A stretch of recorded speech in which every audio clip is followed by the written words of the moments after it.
น้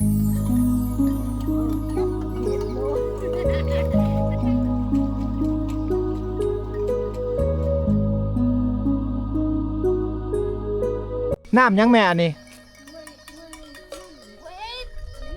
ห้วยเอาไปมึงให้ดิไปมึงให้มึงโชนเอาลืมข้าวกินอย่างว่าได้ลืมปะเนี่ยได้กลับมาได้รู้เอ้ยเนาะเป็นท่อส่งน้ำมันเสื้อภัยแต่สมัยสงครามโฮจิมินห์เฮือนเพิ่นนี่แม่นมุงไม้แป้นเลยพี่น้องเอ้ย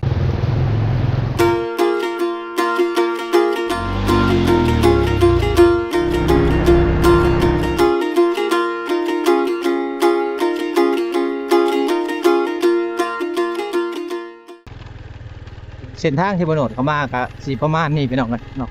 โอ้อันนี้เป็นคุมระเบิดได้พี่น้องตามเส้นทางที่เขาเข้ามานี่จะเห็นคุมระเบิดแบบสีลายคุมระเบิดนี่เป็นคุมระเบิดแต่สมัยสงครามโฮจิมินห์พี่น้องอยู่ทางเขตนี่เป็นหมู่บ้านที่ว่าถึกสงครามพี่น้องตะกี้เนาะเอานี่คือบรรยากาศในช่วงฤดูแล้งพี่น้องเลยที่ว่าบาวโนดได้มาถ่ายทำให้พ่อแม่พี่น้องในเบิ่งช่วงนี้กับบ่มีกิจกรรมพี่ซังความตื่นเต้นกับบ่มีพี่น้อง คือเห็นหนทางมันก็ประมาณนี้เนาะหนทางมันก็ประมาณนี้พี่น้องเข้าไปเข้ามากะสะดวกสบายอยู่พี่น้องมาแต่ป่าพี่น้องสาวบ้านป่ามาแต่เอามาค้ามไปกินมาได้ทางใด จับมีดจับผ่าคนละด้วงแล้วเนาะ สาวบ้านป่าหรือว่าเด็กน้อยในเขตหมู่บ้านพี่น้องป้าหนิงง่วยแม่ป่ะโอ้หลายเนาะพูนพี่น้องเอ้ยเวลาแล้วให้แล้วสวนเรียบร้อยปุ๊บนี่ชาวบ้านก็เจ้าจะปล่อยงัวแบบซี่เนาะปล่อยงัวแบบซี่แหละเลี้ยงไปตามภูเลยเลี้ยงไปแบบธรรมชาติเลยพี่น้องงัวทางนี้ตุ้ยเด้อพี่น้องเนาะตุ้ยอะไรเขาเลี้ยงเขาบ่ได้ใส่สารเคมีเมื่อยามแรกนี่ชาวบ้านก็เจ้าจะเอาเกลือให้มันเกลือกินนี่นะพี่น้องเนาะเอาเกลือให้งัวกินเพราะว่ามันจะมีแห่ธาตุเขาเจ้าว่าเขตให้งัวมีแห้งแล้วก็งัวนี่ตุ้ยเนาะทางเขตนี่ทางนี้สักเครื่องเนาะสักเครื่องไปนำสักเครื่องเลยไหมเอ้ยสักเลยสักเลิศนี่เป็นสักเครื่องสักผ้าห่มอาบน้ำไปพร้อมเปยเด้อเนาะไปเด้ออาบน้ำไปพร้อมพี่น้องเลยเนาะอยู่นี่แหละนี่แหละวิถีชีวิตของคนในเขตชนบทน้ำที่บนไส้นี่เป็นน้ำสะอาดที่ไหลมาแต่จุดซุมพะบังน้ำอันนี้พี่น้องเลยเป็นสายน้ำเดียวกันเนาะไหลมาแต่จุดซุมพะบังมันจะไหลลงไปใส่เซบังเฮียงนี่พี่น้องน้ำเสร็จนี่แต่ว่าบ่โนดกับบ่ฮู้กันว่าห่วยยังพี่น้องเนาะน้ำยังแม่อันนี้ห่วยหีบโอ้ห่วยหีบพี่น้องวางหาอยู่หากินหาหอยหาปลาก็อยู่นี่หาหน่อหมอกหน่อไม้เนาะอยู่ตามริมห้วยริมน้ำแบบนี้แหละพี่น้องในเขตชนบทเฮาเป็นแม่น้ำธรรมชาติงัวควายก็เลี้ยงอยู่นี่เลยสบายเลี้ยงวิทย์หัววิทย์สวนเรียบร้อยหมดแหละเข่าก็แล้วปล่อยงัวได้บัดนี้ สบายดีอันนี้อะดื้อหาอยู่หากินบ่เจ้านะแม่เห็นโหนี่เห็นหัวปลูกพักวังนั้นบ่สิปลูกพักนะโอ้ปลูกพักคือน้อยแท้เขาว่าในวานนี่คือบ่ไปหาปลูกอยู่ในสวนในไห่มันเป็นกวางมันบ่มีน้ำไม่ได้น้ำอยู่นี่มันมีน้ำเลยปลูกอยู่นี่ปลูกมันน้ำนี่มันน้ำพุดหัวเพิ่นพี่น้องหัวสวนได้นะปลูกพักยังแม่ปลูกบัวผักบัวโอ้ปลูกผักบัวพี่น้องเห็นบ่เพิ่นสิเฮ็ดส่วนหลายอยู่ในเขตนี่คนในชนบทเฮานี่มักเฮ็ดสวนอยู่แคมน้ำแบบซี่เพราะว่ามันใกล้น้ำพี่น้องเวลาฮดพักฮู้จังมันก็สบายถ้าว่าเพิ่นไปเฮ็ดอยู่ไห้เพิ่นมันบ่มีน้ำเพิ่นว่าก็มันยากนะปลูกบ่ได้เพิ่นว่าได้บ่มีน้ำนี่ขาดน้ำนี่เป็นจุดสำคัญเลยเนาะเพิ่นก็เลยว่าต้องได้ปลูกตามห้วยแบบซี่ไปแม่เพิ่นกำลังเฮ็ดหัวอยู่หาอยู่หากินพร้อมอันนี้นั่นเขาห้องว่าอะดื้อเด้อพี่น้องเด้ออะดื้อนี่เป็นเครื่องมือหากินของชาวบ้านเขาขอจับหน่อยเด้อแม่เด้อนี่เห็นบ่เพิ่นไปให้ไปสวนเพิ่นกะ อันนี้หวาย ไว้ เอาหวาย ใช่ เอาไว้ กำนึง แล้วก็ข่าเนาะแล้วก็หมักขาม มาข้ามน้องน้อย เอามัดใส่แอวอันนี้นะถ้าเปรียบกับบ้านเฮาก็เป็นธงหรือว่าเป็นกระตาพี่น้องเอ้ย แต่ว่าบางบ้านเพิ่นเขาจะห้องอะดื้อเป็นกระตาน้อยๆจังซี่นี่เป็นเครื่องใส่ต่างๆแหละเนาะเป็นใส่ปลาใส่หยังก็ใส่อันนี้ มันกระทัดหัดมันน้อยสะดวกเนาะโดยขอบคุณขอบใจไหมเอ้ยโดยลูกเดินทางก่อนโดยเอาเบาโนดก็เดินทางมาแต่บ้านสะดุ้งพี่น้องเนาะต้องเดินทางกลับแขวงสุวรรณเขตในมื้อนี้เดี๋ยวจะถ่ายบรรยากาศการเดินทางกลับให้พ่อแม่พี่น้องได้เบิ่งนํกันเนาะสำหรับคนในเมืองแล้วเนาะมาเที่ยวแบบซี่ก็ดีไปอีกแบบ แต่ว่าไผบ่เคยมาก็อยากค้นฮู้แน่พี่น้องเลยเนาะเวลาเขาเข้ามาหมู่บ้านเขาเจ้าเขาบ่เคยเห็นเด้เฮาก็อยากค้นฮู้แน่แต่ว่าเวลาที่ว่าเฮาเข้ามาอยู่โดนๆแล้วความรู้สึกมันก็จะแตกต่างอยู่ทางบ้านเขตนี่บางบ้านก็จะเป็นเรือนก่อเรือนดินแล้วพี่น้องคือหลังนี้เพราะว่าบ้านเพิ่นนี่อยู่ทางภาคเซเบื้องที่สามารถสั่งเอาปูนเอาหินนี่มาก่อเรือนได้เนาะนี่อยู่ทางนี้นี่จะเป็นเรือนไม้ตัวนี้โอ้เรือนไม้คักอันนี้พี่น้องตีมูลค่านี่หรือว่าราคาสูงเติบได้เรือนไม้ทางนี้ขูดยางบงเป็นหมู่บ้านที่ว่าเขาเจ้าขายสินค้าตามฤดูกาลเนาะเขาจะเข้าไปบ้านเพิ่น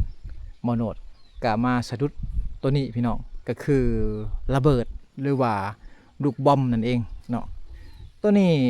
จะเป็นกระปางระเบิดพี่น้องตัวที่เพิ่นเอามาเฮ็ดเสาเนี่ยจะเป็นกระปางระเบิดที่ว่ามันแตกแล้วเพิ่นเอามาเฮ็ดเสาเนาะเอามาเฮ็ดเสาไปตากเครื่องพี่น้องเลยเนาะตากเครื่องปลูกต่างๆนั่นแหละเนาะเช่นตากหน่อไม้บ่พี่น้องตากมะเพชรตากข้าวบ่เนาะและค้างมันนี่เพิ่นเอาเสาน้ำมันพี่น้องเนาะเสาท่อส่งน้ำมันแต่สมัยสงครามโฮจิมินห์พุ่นเด้ตัวนี้นะเพิ่นเอามาเฮ็ดค้างจังซี่โอ้แน่นหนาขนาดเลย บ้านนี้เป็นบ้านที่บ้านประวัติศาสตร์แต่สมัยสงครามโฮจิมินห์พุ่นเด้บ้านนี้พี่น้องเนาะเอาเดี๋ยวเบาโนดจะพาพ่อแม่พี่น้องเลาะหมู่บ้านไปซะก่อนพี่น้องสบายดี โอ้เล่าเข่าบ่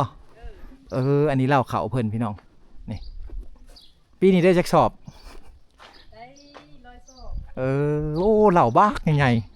ๆ ตัวนี้จะเป็นบางเมียนเข่าเพิ่นเล่าเข่าเพิ่นอันนี้คือบ้านผู้ไทยบ่อยู่แต่ด้นหรือบ่อยู่นี่นะป้าโตมีบ้านเดียวนี่เนาะบ้านผู้ไทยเนาะ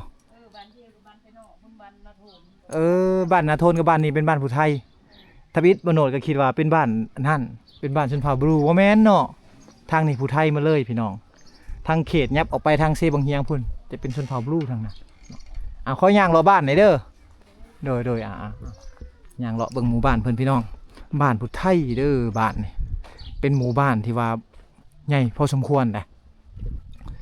อยู่ตามเส้นทางที่ว่าจะไปบ้านสลุงนี่แหละบ้านผู้ไทยนี่มีประมาณ2บ้านคือบ้านนาโทนกับบ้านนี้พี่น้องเอ้ยเนาะ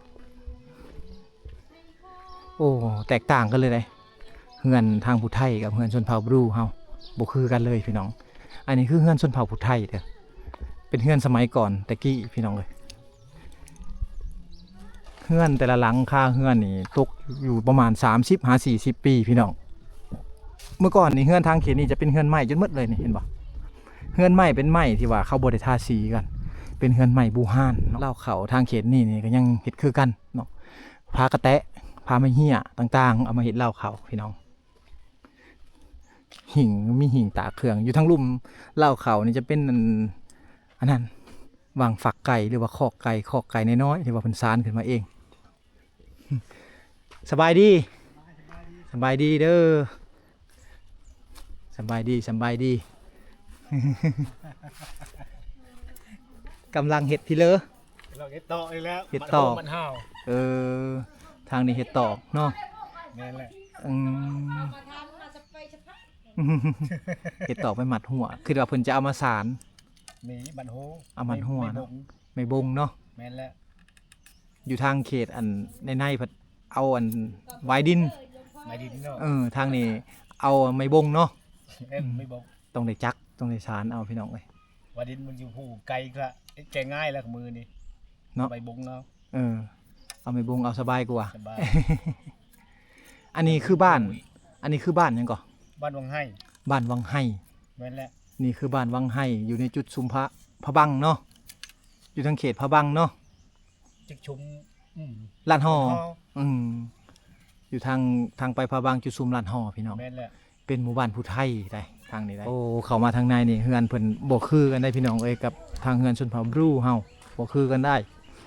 มาทางนี้แตกต่างกันเลยพี่น้องเนาะเฮือนกับหลังใหญ่ทางเขตนี่เนาะเฮือนเขตนี่จะเป็นเฮือนของชนเผ่าผู้ไทยเนาะผู้ไทยเมืองวังอังค่ำบ่แหละมาแต่ทางพุทธแหละพี่น้องเป็นหมู่บ้านดังเดิมนะเป็นหมู่บ้านดังเดิมของ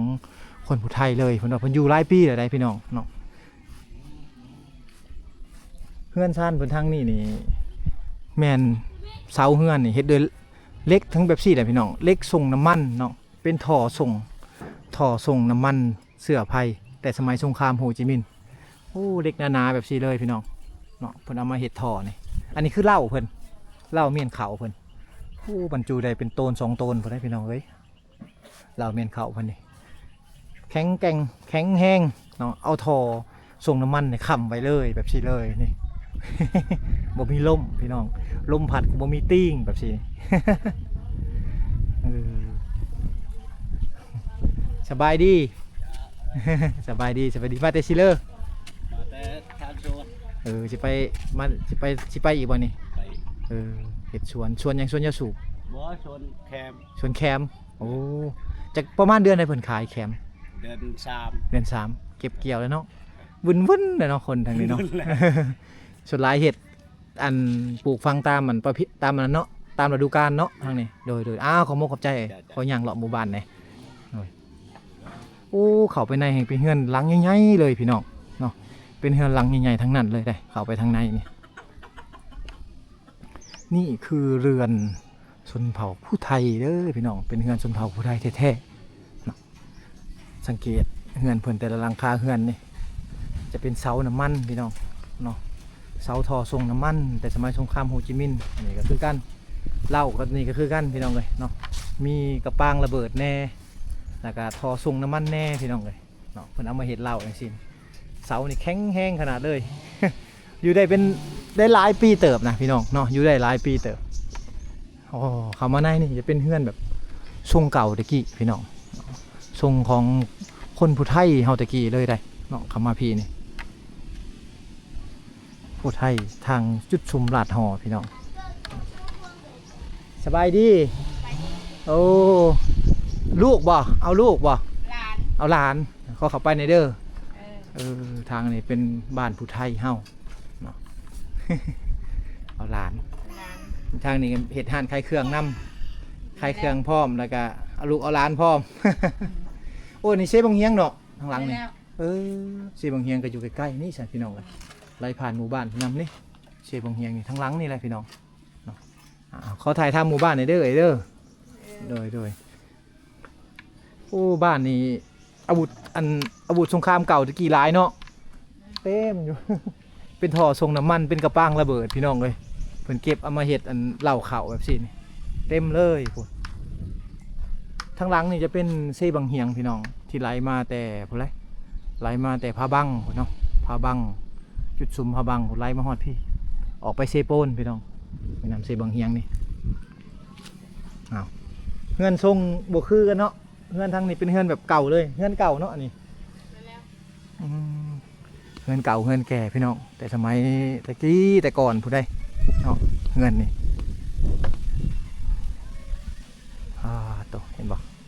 เงินหลังนี่โอ้บรรยากาศนี่แตกต่างกันเลยกับอันทางเขตชนเผ่าบรูเนาะบรรยากาศประเพณีบ่คือกันพี่น้องเงินเพิ่นนี่แม่น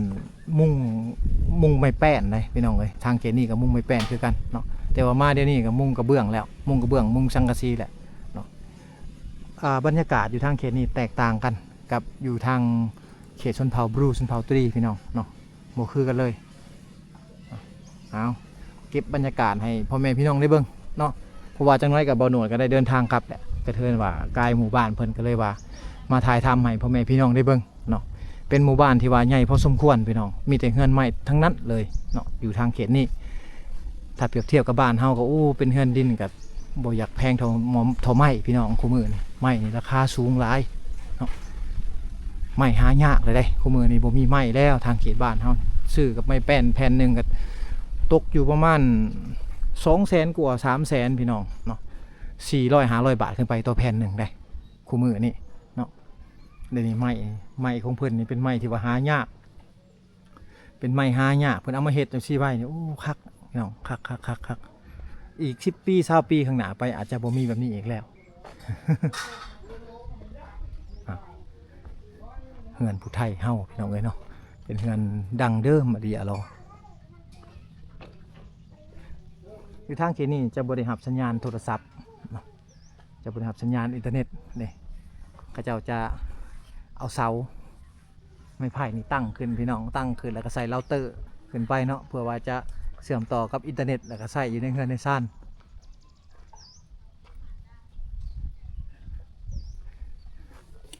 บ้านผู้ไทยเฮาเบี้ยใบยาสูบจะเป็นเบี้ยใบยาสูบเพิ่นกำลังจะเอาไปปลูกนี่เพิ่นกล้าไว้เนาะอันนี้แกนคูน แกงคูน น่ะนี่อยู่แก้วย ำหมาก มาแค่มา เคี่ยวหมาก แม่นแล้ว แก้วมา แกนคูนพี่น้อง คำไม่ได้อันนี้ผมลูกแค่รู้เอ้ยไม่ได้อันนี้ บ่อ แค่ ยู่ มัน บ่แล้วเนาะ มันแปลก เข้าไปน้ำกะเบนฮาว่ากินแบบแต่กินแต่ช้างนะชกมดอันนี้อ่ะบ่ได้แค่ที่เคยแล้ว เคยแล้วเนาะ ยังไม่ได้กินข้าวก่อนเอานี่ลงก่อน บ่ได้กินข้าวแล้วยำหมากก่อน โอ้ยตื่นเช้าผมช่วยจำเนินตื่นเอานี่ เอานี่ก่อนเลย เอานี่ก่อนแล้ว ยำหมากซะก่อนแล้วจึงกินข้าวก่อนว่าได้พี่น้องเอ้ย นอนไม่รับกะลูกมาย้ำมานี่ โดนไม่รับกับเธอช่องเธอช้ำเธอย้ำมานี่ ยำหมากนี่ได้ ไม่ได้ ว้าเอ้ยชงเธอ เอาไปมาให้นี่ไปมาให้มึงโชนเอาลืมข้าวกินอย่างว่าได้ลืมมานี่อ่ะได้กลับมาได้รู้เอ้ย ลืมหมากนี่บ่ได้เห็นบ่ ไม่ได้กลับมาแล้วกลับมาก่อนจะไปอีกไปต่อไม่ได้ ลืมข้าวลืมน้ำลืมได้พี่น้อง ได้ ถ้าลืมหมากนี่ลืมบ่ได้แน่นอนเพิ่นว่าได้ ต้องได้เอาไปนำถ้าว่าลืมต้องได้กลับมาเอาอีก แม่นละ เนาะ ผู้หมักกันยาสูบก็ล่ะ อยากคล้ายกับยาสูบเนาะ แม่นละ อย่างนั้นล่ะ แบบนั้นแหละพี่น้องเนาะ เคยแล้ว อันนี้คือวัฒนธรรมเพิ่นหรือว่าความลึงเคยของคนในบ้านเพิ่นพี่น้องเนาะคือการยำหมากอยู่ข้างทางเมืองนี่บ่มีแล้วยำหมากนี่บ่มีแล้ว เป็นกูก๊อกก๊อกกูยกเต้า ไปทางนั้นทางนี้เขาไปนอกไปหนาเนี่ยไปเมืองนากายนอกปะโหนกใครเนี่ยเขาคุยแค่นอกหลายคน โอ้ลายทางนั้นกะอันนั้นนากายทาง ทางหน้ากาย บ้านนาตาย เพิ่ง ไปปีกายนี่ มุนไปเขา มา เกี่ยว ลาย เขาเคี่ยวหมากได้ทางไหนกัน นี่ ทางหน้าตาลพี่น้องทางหน้ากายพุ่นแหละเนาะหน้ากายยมราชมหาไส้ทางพุ่นได้ทางท่าแขกพุ่น ทางนั้นแหละ พี่น้องกันมาห้อยพี่พี่น้องโอ้ยเพิ่นมาไกลอะลีอันนี้นะ ไปเอ็ดบุญน้องชาย โอ้ เราเมอยู่พุ่น ยำหมากแซวๆเนาะทางนั้นเนาะ โอ้ยยังมาแค่ ขอบคุณกับใจเด้อโอ้อันนี้ทอทรงน้ำมันเฮ็ดเป็นหัวเลย รักบ้าน รักบ้านบ่นี่ แม่แหละ โอ้ รักบ้านแต่เก่า รักบ้านแต่เก่าโอ้พี่น้องอันนี้คือรักบ้านเพิ่นรักบ้านแต่เก่าเพิ่นได้นี่จุดใจกลางของบ้านเพิ่นอยู่วังนี้เนาะเด็ดๆนี่ก็คือทอทรงน้ำมันแหละเพิ่นเอามาอ้อมไว้พี่น้องเนาะอันนี้ไม้ไว้ได้ให้คนรุ่นหลังได้ฮู้นํกัน คือต้นจำปาก็จนใหญ่เลยพี่น้องเนาะจักปีเลยต้นจำปานี่แม่ป้าบ่ฮู้เลยแม่นบ่เท่าได้รุ่นแล้วเนาะ ปีใหม่ละเอาดินทรายมา ไอ้โทรรอบไว้ปีใหม่เอาดินทรายมาทุบ โอ้ต้นจำปานี่เป็นต้นที่ว่าบ่ฮู้ว่าจักปีเลยพี่น้องคนรุ่นนี้เกิดมาก็ยังบ่ฮู้เลยเพิ่นว่าได้ว่าอายุจักปีแล้วต้นจำปาต้นนี้เนาะยามบุญปีใหม่นี่เพิ่นจะเอาดินทรายมาถอกใส่เนาะแล้วก็เพิ่นจะเฮ็ดเป็นหัวจังซี่ไว้อ้อมไว้เพื่อว่าให้คนรุ่นหลังได้ฮู้นํกันว่าจุดนี้เป็นจุดใจกลางของบ้านแต่ว่าเป็นหอมหิซักของบ้านเพิ่นพี่น้องอ้าวพี่น้องเอ้ย EP นี่บ่าวโหนดก็ได้พาพ่อแม่พี่น้องมาที่หมู่บ้านผู้ไทยเนาะเป็นหมู่บ้านที่อยู่ใน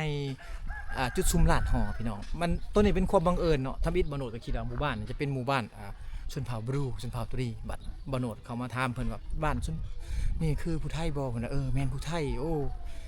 บ่โนดก็ตกใจเนาะว่าบ่เคยเห็นจักเทื่อว่าผู้ไทยกับชนเผ่าบรูมาอยู่ใกล้ๆกันนะพี่น้องเลยเนาะมีแต่2บ้านเท่านั้นได้พี่น้องอยู่ทางเขตนี้มีแต่2บ้านเท่านั้นที่ว่ามีชนเผ่าผู้ไทยเนาะ เอาอีพีนี้ก็สิมีประมาณนี้พี่น้องเนาะพาพ่อแม่พี่น้องมาเบิ่งหน่อยนึงก่อนจะเดินทางกลับก็ต้องขอขอบคุณแหละที่เขามาติดตามนะครับชมเด้อพี่น้อง